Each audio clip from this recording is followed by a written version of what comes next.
तपती दोपहरी थी। पूरा जंगल सन्नाटे में डूबा था। घने जंगल के बीचों बीच एक विशाल और पुराने आम के पेड़ की ठंडी छांव में जंगल का राजा, एक बूढ़ा शेर, गहरी नींद के आगोश में था।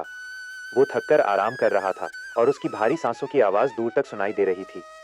तभी वहां से एक चालाक लोमड़ी गुजरी। भूख के मारे उसकी कमर झुक गई थी और आंखें धसी जा रही थीं। अचानक उसकी नजर ऊपर गई। पेड़ की डालियां रसीले, सुनहरे और खुशबूदार आमों से लदी हुई थीं। आमों को देखकर लोमड़ी के मुंह में पानी आ गया। उसने मन ही मन सोचा, किस्मत आज मेहरबान है।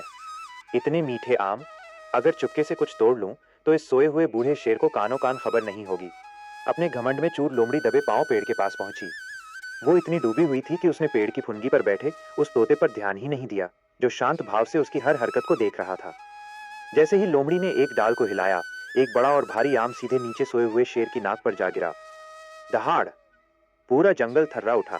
शेर की आंखें अंगारे की तरह जल रही थीं। उसने सामने कांपती हुई लोमड़ी को देखा और गरज कर पूछा, किसकी शामत आई है जिसने मेरी नींद में खलल डालने की जुर्रत की? क्या तुझे अपनी जान प्यारी नहीं? लोमड़ी का घमंड हवा हो गया। वो थर थर कांपते हुए जमीन पर गिर पड़ी और गिड़गिड़ाने लगी। महाराज, मुझे क्षमा करें। भूख ने मेरी बुद्धि हर ली थी।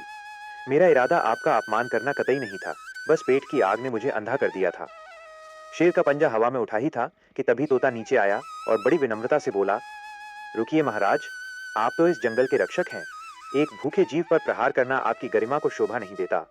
असली राजा वह नहीं जो भय से शासन करे, बल्कि वह है जो अपनी प्रजा के दुख को समझे और उसे क्षमा दान दे। तोते के इन समझदारी भरे शब्दों ने शेर के क्रोध को शांत कर दिया।